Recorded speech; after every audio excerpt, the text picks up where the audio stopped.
ജയന്തി അതെ ഈ ജയന്തിനോട് പറയട്ടെ ജയന്തിനോട് ഈ അശ്ലീലമായിട്ട് ഇങ്ങനെ സംസാരിക്കുകയും മറ്റുള്ള ഇതൊക്കെ ചെയ്ത ഒരു പോലീസ് ഉദ്യോഗസ്ഥനുണ്ടെന്ന് പറഞ്ഞു. ആ പോലീസ് ഉദ്യോഗസ്ഥൻ്റെ പേര് ഇതൊക്കെ വെളിപ്പെടുത്താമെന്ന് പറഞ്ഞു. അതൊന്ന് വെളിപ്പെടുത്താം. പോലീസ് ഉദ്യോഗസ്ഥന്റെ പേര് ഞാൻ അല്ല, എന്താണ് സംഭവം ഉണ്ടായത്? അത് കോണ്ടംകുണ്ടരാമൻ ക്വാർട്ടേഴ്സിലേക്ക് മാളയിൽ പോലീസ് സ്റ്റേഷനിലേക്ക് വടക്കേക്കര ഇരിക്കായിരുന്നു. പറവൂർ ഇരുന്നിട്ടുണ്ട് CI ആയി.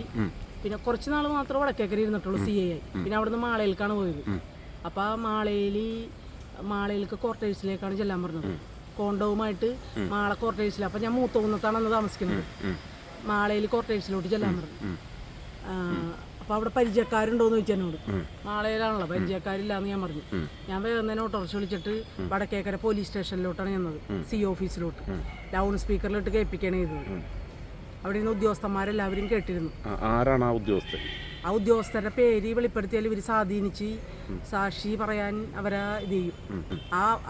ഈ ഉദ്യോഗസ്ഥൻ, ഈ പറഞ്ഞ ഉദ്യോഗസ്ഥന്റെ പേര് അബ്ദുൾ സലാം.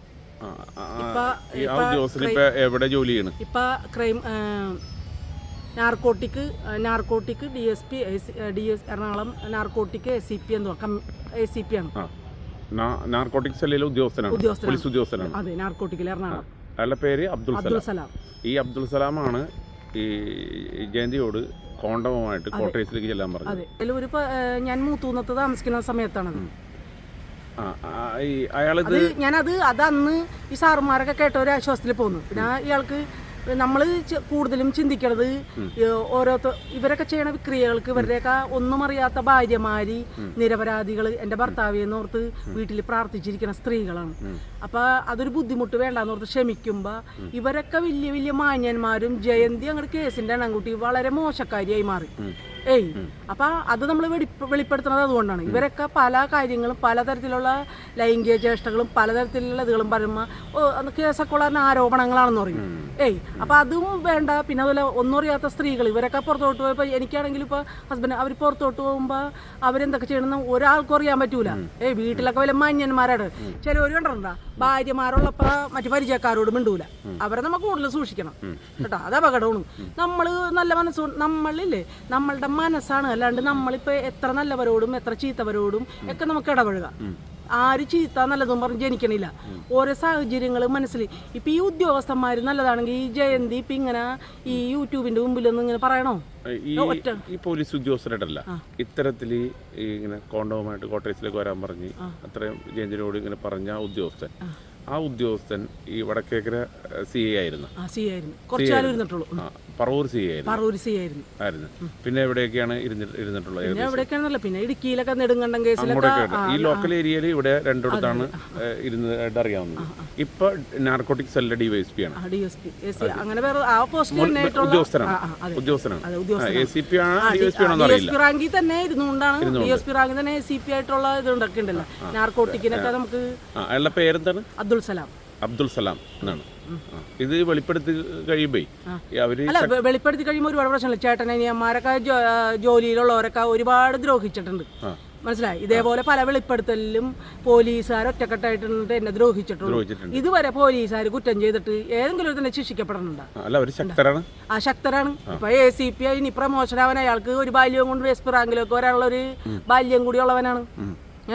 അപ്പൊ ഒരു ഇപ്പൊ മുന്നിലോട്ട് ASP ആയിട്ടൊക്കെ വരാനുള്ള റാങ്കുള്ള ആളാണ്. പിന്നെ ഇനി ഭയമുണ്ട്. എന്താ ഇയാളുടെ ചേട്ടൻ അനിയനാട്ടെ അയാളും ഉദ്യോഗസ്ഥനാണ്. അപ്പൊ പിന്നെ ഭയം ഉണ്ടാവൂലേ. പിന്നെ ഇതിൽ സത്യം അറിയാവുന്ന ഉദ്യോഗസ്ഥന്മാരുണ്ട്.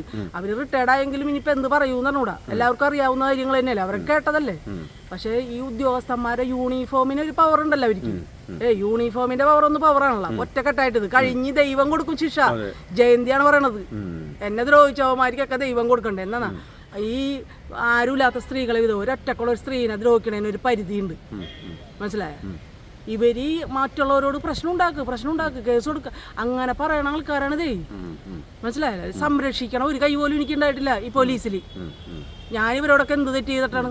ഈ അബ്ദുൽ സലാം ഈ ഒരു കാര്യത്തിൽ ഇങ്ങനെ ഒരു സംഭവം മാത്രമേ പറഞ്ഞുള്ളൂ, അതിൽ വേറെ എന്തെങ്കിലും ഉണ്ടായിട്ടുണ്ട് അബ്ദുൽ അല്ല, സലാം? പിന്നെ കോടതിയിൽ വന്നൊക്കെ വേറെ കേസിന് വേണ്ടിയൊക്കെ ഒരു കേസ് ഉണ്ടായിരുന്നല്ലോ കോടതി, അതിലൊക്കെ വന്ന് ഇയാള് പരിഹസിക്കുകയും ഇയാള് പലപ്പോഴും ഒരു പരിഹാസിയാണ് ഇയാള് മറ്റു ഉദ്യോഗസ്ഥന്മാരോട്ടല്ല. അന്ന് തൃശ്ശൂർ ഡിസ്ട്രിക്റ്റിൽ ഇയാൾ ജോലി ചെയ്യുമ്പോൾ കോട്ടറേസിലേക്ക് ചെല്ലാൻ പറഞ്ഞു, ആ കോട്ടറേസിലേക്ക് ചെന്നില്ല. അപ്പൊ അതിൽ വൈരാഗ്യം ഉണ്ടോ അയാൾക്ക്? അതിന് ശേഷം പിന്നെ ഇയാൾ ഇങ്ങോട്ട് പറഞ്ഞു, പിന്നെ ഞാൻ ഇയാളെ വിളിക്കാറൂല, ഇയാൾക്കറിയില്ലല്ല. പിന്നീട് വിളിച്ചിരുന്നില്ല. പിന്നെ ഈ ഒരു അഭ്യാസത്തോടുകൂടി പിന്നെ ഇയാളെ വിളിച്ചാലും ഞാൻ എടുക്കാറില്ല. ലാസ്റ്റ് 886 എന്നുള്ള നമ്പറായിരുന്നു.